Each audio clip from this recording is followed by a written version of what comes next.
Lin&Vittoria, And we are the LV Project! Yay! So most of you, especially if you are planning to go to a professional school, either if it's dental school or medical school or nursing school, you've probably heard a lot of stories about how they get into the professional schools, or maybe there's some of the people that really told you that, hey, this is the exact steps that you have to follow. But today we want to make sure that we understand that there are different pathways to professional school. We will be specifically most of the time talking about pre-med and nursing school, so medical school and nursing school, but it also kind of touches on the general for most of the health professional schools.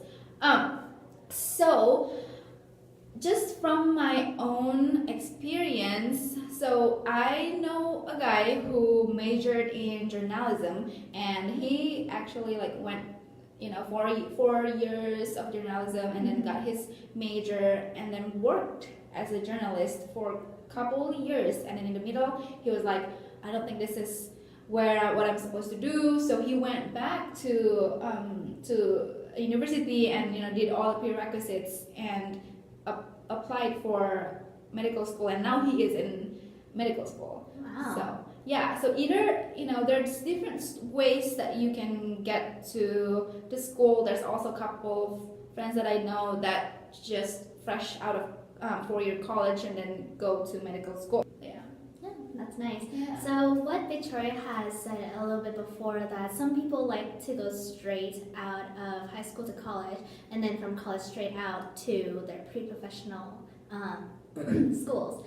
And so I tend to think of this like the application that you would do in order to go to college. Mm-hmm. A lot of you guys would write down, oh, I went to this school, I have done these kind of college preparatory classes. So like AP US History, AP Literature, AP Statistics, those kind of things.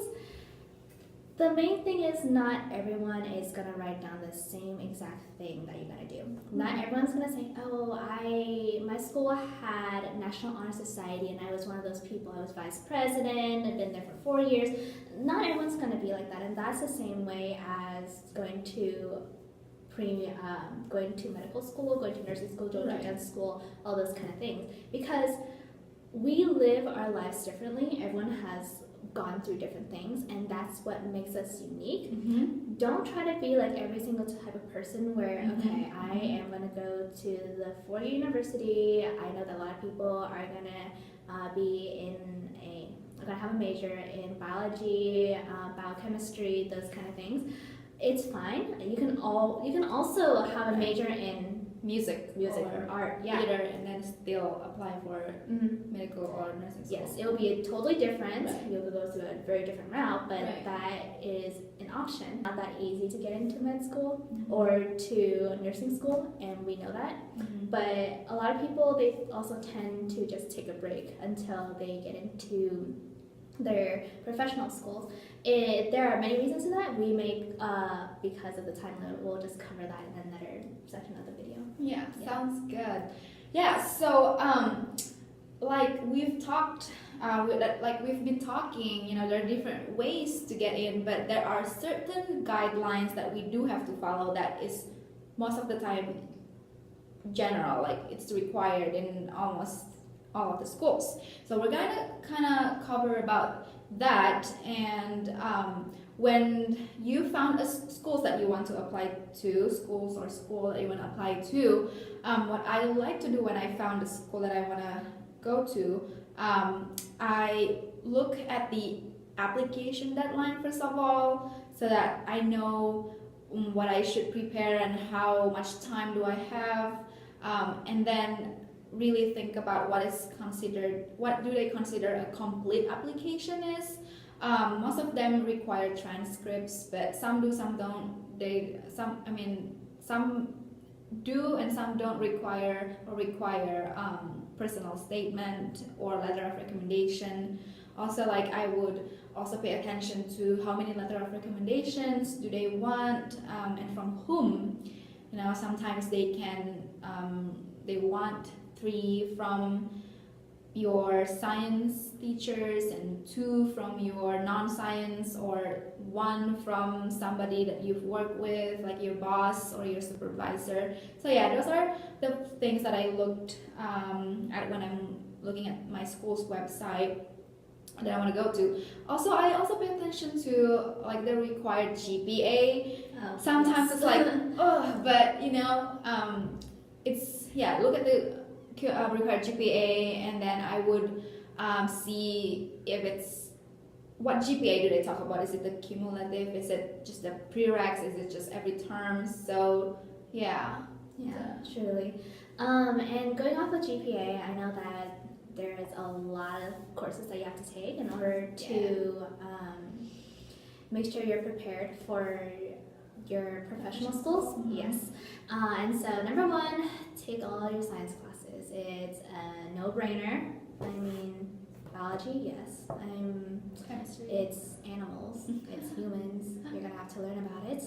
Chemistry, yes. Pretty much like the granddaddy of all sciences. Yes. And all the other higher level stuff. And some of the sciences or the other classes that you take, it's going to help you to prepare you for the tests, the standardized tests that you're going to have to take in order to get into your professional schools. For pre-meds, for a lot of you guys, it's going to be the MCATs. Not a lot of colleges, not a lot of medical schools don't require it, and so it's best if you do. And usually for these tests, you're gonna have to spend a lot of time to prepare for it. I remember there was one time where we had a panel of medical students, and they were talking about how they prepared for the MCATs. One person actually left town, rented a hotel for 4 months, spent over 10 hours just studying every day for that 4 months. And I remember thinking, oh my gosh, that's a lot. You're going to need a lot of time just to prepare for these tests. These tests are not just like the 1-2 hour SATs that you're going to take for, in high school. There's probably like 6 to 8 hours. So yeah. What kind of tests do you have to take? Yeah, so for nursing schools, most of them, they don't require an entrance exam, but few of them do. And it's more like a general, so probably less intense and less specific than the MCAT. So like for example, the number 1 school that I'm aiming for requires an entrance exam, so it's just like test of essential academic skills and critical thinking skills. So it's, as you can see, it's more general. Those things are also going to be tested on MCAT, but MCAT also includes more specific things that aim at ANP, those type of thing. So yeah, for nursing school, usually it's more general, it's less preparation, but you still have to prepare for it. And to just add to applicate like entrance exam in terms of medical schools, I think if you're going for naturopathic route, you don't have to take MCAT. But maybe they're editing it, but that's what I've known like last month, so maybe they update it. But also about the MCATs, I think a lot of you guys have heard the MCAT, they changed the format of the MCAT, so now it's longer than it used to be. It used to be around 6 hours, but hey guys, we realized that it's not just science, it's also social science, so we're adding 2 more hours into it, so you guys better study a little bit more harder. But yeah, so psychology, sociology, those are some of the things that I'd be including in your MCATs. I'm in the same boat, so. Yeah, and take your exam as soon as you're ready, because I have a feeling that in the future they might add more. Oh my god. So I remember like a lot of my friends, so MCAT 2015, now it's like MCAT 2016, isn't it? Yes. No, MCAT 2016, yeah. So MCAT 2015, that's the point where they haven't included social science yet. So a lot of my friends were like, oh, we're gonna take it now, so. So, but take your time, it's updated for your own good, So I also want to add, especially for nursing students, when you guys look at the website, make sure you know which group you fall into. Some schools, they don't separate the different routes that you can take into like different compartments, but mine did. So if you doesn't have any degree at BS or BA from undergraduate college, you want to pick undergraduate BS in nursing. But if you already have a BA or BS, you want to make sure to pick the BA BS to nursing BS. So the last thing that we wanted to include in this video is that in your preparation for your application, don't just talk about the things that you have done in class, but also outside of class. And these can be like volunteering, job shadowing, scribing, I believe. Yeah. Any others you recommend? So yeah, and don't. My advice is, if you like to do something, and if you have the time for it, then do it. Don't feel the pressure to just do the things that matches healthcare. Yes. You know, like everything has to be, I have to only volunteer in like hospitals. Which is, if that's your hobby, that's okay. But if your hobby is something else that you don't think there's anything it has to do, there's nothing it has to do with the professional school that you want to go to, it does adds up to the application when you're applying, because the people that review your application would want to have a well-rounded person. And my advice is, if your hobby is all in line with the healthcare, try other hobbies that you've never tried before, and you never know that you might like it. So and in the future also, when you're a healthcare provider, you'll be dealing with and talking with people from different backgrounds. So I think it's really important, if you have the time, to go explore different parts of hobbies, then you can connect better with people when you're in your job. Yes, and also not only will it looks well on your application, but once you get into interviews, you have one-on-one interviews or you have group interviews, there will be times when your outside knowledge outside of the medical scope that is going to help you so much.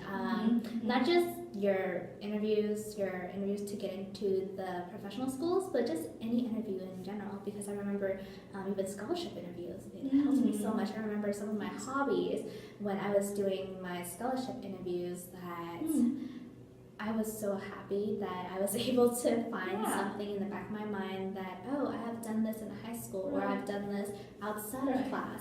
So that's awesome. Yes. Thank you for sharing that scholarship experience. Yes. So I also remember that one of my professors told me that, of course, we're so busy every day, so we can't keep track of everything that we do. So she recommended for the students to write down what you've done.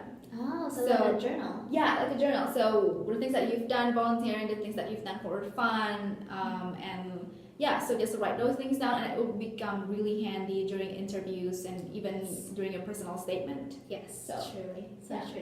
Not just talk about what you do, but also any kind of memories you have. Yeah, and the feeling that you feel. Yes. Okay. So the thing is, when you write stuff, don't write it just because you remembered it. Write it from your heart. Write it how you experienced it, because it shows through your writing. It would help you so much when the viewers get to look at your essays and whatnot. That's good. Yeah. So the last thing that we're gonna talk about, last thing. We're gonna talk about something that happened. It can be bad, it can be good, it can be boring. I woke up, I ate breakfast, I went to school, I went home, and I go to sleep. Yay! Everybody's like, it's okay, guys. Couple more years. It's okay. We learn like we breathe. Yeah. You can't do anything else. Our birthday is coming soon, so that's pretty exciting. I feel like I'm getting older. And I have a few more gray hairs. I already have gray hair. It's okay. So it'll be fun. I'll be inviting my friends. It's not gonna be like this one very, very, very big. Because she's old. She's old already, so it's kind of like low key. Thanks. Thanks for reminding me that I'm just old. I'm older than you, so I should be more upset. Sorry. Okay, so nothing specifically has happened since the last video? Not necessarily, but sure. I feel like I've learned a lot more about myself because you never stop learning about yourself, right? Yeah. So I help out with college students. I don't necessarily tutor them, but I am one of those in-class facilitators for our science class. Yeah. And not only does that help me review some of the like chemistry stuff that I've done. Yes, yes, it would be very useful. But this actually helps me to force myself to remember, okay, do I remember this? Do I not remember this? But also about being able to see if I can actually help people in the process. There are a lot of, yes, college students, I know that we're at the stage where a lot of us just finished high school. So being the first year of college, it's very different from high school, and the things that we're used to having teachers teach us, it's very different than how professors teach us. And so there are very many gaps that we have when we're learning from professors for the first time. And to be able to become an in-class facilitator, I got the chance to be able to fill in these gaps. That's really cool. Yeah. It's a fun one. No, it's a boring one. Mine would sound lame. No, it's not lame at all. Okay. It's very exciting. So, I'm mentoring a youth band. Ooh. So it's kind of starting. So I'm more of the emotional mentor instead of the musically, because I'm kind of inclined in that area. Although I can sing a bit, but it's not like whoa. I'll so, sing a few words, you know, like oh, I'll sing happy birthday for the next video. I'll sing happy birthday. Oh my goodness. You guys. Okay, I'm waiting for that. So yeah, so I'm very excited about that. We have it every single week. So it's like most of the time we're just practicing and then playing and then I'm just mentoring them. So it's awesome. Yeah. Nice. We also have a very exciting announcement. Oh yes, exciting for us. I don't know about you guys, but for our next video, we're going to be opening a comment section. So shout outs. Before I close this video, I know that my co-youth leader and like my students are gonna watch this. So I want to specifically shout out to Janet, Rachel, Peter, Mark, and Natasha. If you guys are watching this, hi, and please don't tease me about the videos. Well, we're goofballs. They're bound to like tease us. Just tease us. Yeah. For me, I'm just gonna have a shout out to everybody. Yeah. Everybody who has watched this video. Everyone who has supported us to making this video. Thank you so much. Yes. We wouldn't have done it without you guys. We're still relatively new, so a lot of things we don't know. It's a lot of trial and error at this stage still. So thank you for bearing with us. Yeah. Thank you so much for just clicking on the video. Yes. I know that some of our videos are very long, over 20-some minutes. We're working on that. Well, we're doing a really bad job, but we like to talk. Yeah, we do. Yeah. And the thing is, we really hope that we can create some kind of community here where we can support each other, and in the future we might be working in the same area, because we might just be working as one healthcare provider to another. So hopefully we're creating some type of community here, and it's beneficial for you guys and for ourselves too. Yes. So. And you never know, maybe you somehow see us one day. Yes, please say hi if you see our face. Alright, okay. So thank you for watching. Yes, thank you so much everyone. We hope to see you guys again very soon. Alright, bye-bye. Bye.